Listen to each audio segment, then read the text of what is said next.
myself. A lot of actors can switch off and switch on. Dhanush, for that matter, and we had this conversation because he also said that he used to do the same thing that I was doing, and he used to get really affected. But over time, of course, he's worked for a lot of years. He's worked for a lot more than me. And he was like, now I've trained myself to stop doing that. So he can actually be watching a match when they say roll camera. And even on the terrace scene, he can be watching the score of a match.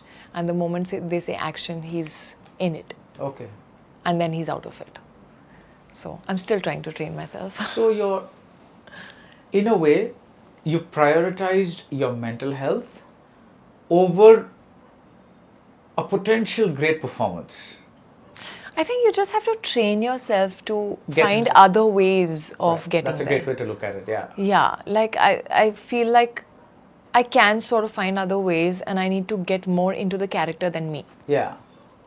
Because there are ways to get into the character's head. Yeah. I'd rather do that and be sane than get into my own head again and again and sort of mess up life. Yeah.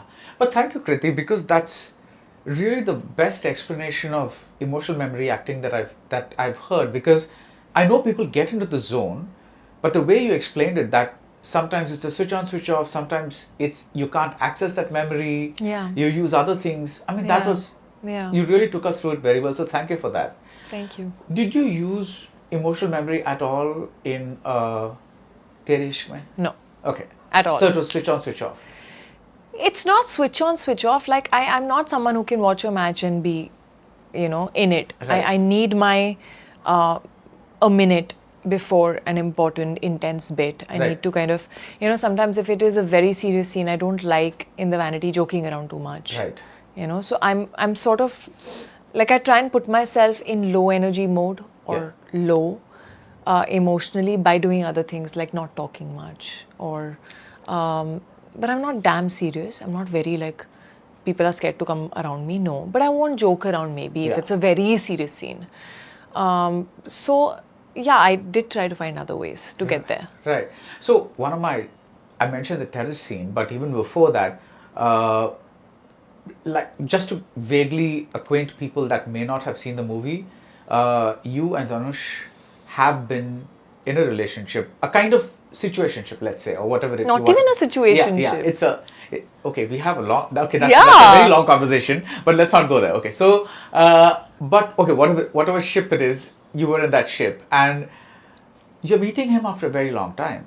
So the very first time you guys, or rather we see you guys meet, it's this ridiculously intense scene because you're facing the camera and you're like literally trying to like hold on to every ounce of your control and kind of not look back and see him at once because you kind of want to compose yourself and then look back. He kind of enters, something tells him that, okay, my God, she's back. And he's like, again, so both of you are doing this very controlled kind of throbbing, if I may say so, vibrating in each other's presence, like all your molecules are ablaze kind of thing. It's like, and then his eyes fill with tears and he looks at you, and then that's the time that you kind of look at him.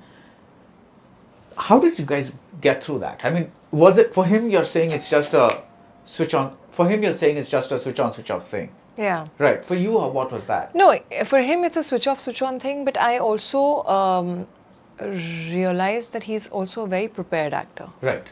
He thinks of what he wants to do. So he thinks of how he's going to go about with that scene. So he's got a very strong hold on his craft. Right. For me, I think I also sort of prepare. Okay. I do my homework. I try and see what more can I do. Because sometimes you don't want to rely on ideas coming at that point. Right. So you kind of think before. But then when you're on set, you also take a little from the co-actor and from the ambience and then what happens in the moment. So you let yourself flow after being prepared. Right. That was one scene that I know Anand sir was obsessed with, where, I feel like every director does this, every actor does this. You mark certain scenes that are like your favorite scenes that scare you but also excite you. And that was one scene. And I remember him just telling me that I know you guys are not saying anything, but I need to feel everything. And I need to see all the years that have, gone by. All the pain and all the, everything that's gone between the both of you, I want to see it in your silences. So when you turn before that, I need to see what you're feeling. Right. So, yeah, I think his emotional directions are what kind of used to get that special thing out. And for Mukti, I feel like, I mean, of course, we can get into detail of it, but I can just say from my backstory or what I felt. Like, I felt like when he leaves and she tries to go and look for him, the kind of person he is, there is a huge part of me that feels that he may have actually killed himself. I don't know if he's alive. With his dad dying, with the last bruise battered that I saw him.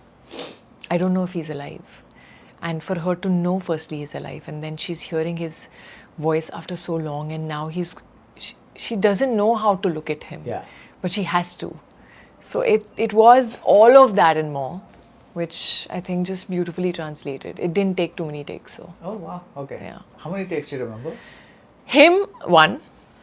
I used to tell him, you're a one-take artist, and me, I think maybe 2 or 3, because sometimes I feel that what you're doing, you feel it's visible, but then it's not as visible. Then you have to kind of amp it up. And sometimes also Anand sir wanted in a certain time frame. Okay.